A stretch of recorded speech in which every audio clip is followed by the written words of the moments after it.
വളരെ പെട്ടെന്നായിരുന്നു നാട്ടിലോട്ട് പോകാനുള്ള തീരുമാനം എടുത്തിട്ടുണ്ടായിരുന്നത്. നിനക്ക് വയ്യാണ്ടിരിക്കുമല്ലേ, നീ ഒറ്റയ്ക്ക് പോകണ്ട, ഞാൻ നിന്നെ കൊണ്ടാക്കി തരാമെന്ന് പറഞ്ഞ് എൻ്റെ കൂടെ വന്ന ആളാണ് എൻ്റെ കുട്ടു. അപ്പോൾ ഞങ്ങളിവിടെ KSRTC ബസ് സ്റ്റാൻഡ് വന്നിരുന്നപ്പോൾ ഞങ്ങളുടെ അടുത്തായിട്ട് ഒരു നല്ല ക്യൂട്ടായിട്ടും ഭയങ്കര ക്യൂട്ടായിട്ട് നമ്മളിങ്ങനെ വിളിക്കുമ്പോൾ കേൾക്കുന്നുണ്ട്, നമ്മളടുത്ത് ഇങ്ങനെ വന്നിരിക്കുക കേട്ടോ. അവിടെ ഇരിപ്പുണ്ടായിരുന്നു. പിന്നെ കുറച്ച് നേരം അവനെ കളിപ്പിച്ച് അവിടെ ഇരുന്നപ്പോഴത്തേക്കും ബസ്സിൻ്റെ സമയം ആവാറായി. ബസ്സാണെങ്കിൽ കുറച്ച് ലേറ്റായി, ഒരു 15 മിനിറ്റ്സോളം ലേറ്റ് ആയിട്ടുണ്ടായിരുന്നു. കുറച്ച് കഴിഞ്ഞപ്പോൾ എൻ്റെ ബസ് ഇതേ വന്നിട്ടുണ്ടായിരുന്നു. ഞാൻ ലാസ്റ്റ് മിനിറ്റാണ് ബുക്ക് ചെയ്തത്, കാര്യം ഇത് വളരെ അൺപ്ലാൻഡ് ആയിരുന്നു. അതുകൊണ്ട് തന്നെ എനിക്ക് ഏറ്റവും ലാസ്റ്റ് സീറ്റാണ് കിട്ടിയത്. അപ്പോൾ എനിക്ക് ചെറിയൊരു പേടി ഉണ്ടായിരുന്നു. ഞാൻ എപ്പോൾ എടുക്കുമ്പോഴും ഫസ്റ്റ് എടുക്കാറുള്ളൂ, ഫസ്റ്റ് സീറ്റൊക്കെ, ലാസ്റ്റ് സീറ്റ് എടുക്കില്ല. അങ്ങനെ കുട്ടു എന്നെ യാത്രയൊക്കെ പറഞ്ഞിട്ട് കുട്ടു പോയി കേട്ടോ.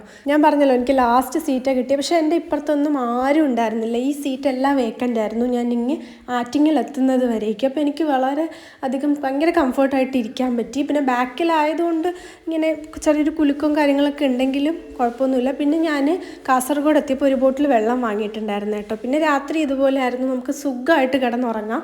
പിന്നെ കുറച്ച് കഴിഞ്ഞ് കണ്ണുറന്നപ്പോൾ നേരം വെളുത്തു, രാവിലെ ആയിട്ടുണ്ട്, സൂര്യനൊക്കെ ഇങ്ങനെ ഉദിച്ച് നമുക്ക് നല്ല രസമാണ് ഇങ്ങനെ ഇരുന്ന് കാഴ്ചകളൊക്കെ കണ്ട് പോകാനായിട്ട്.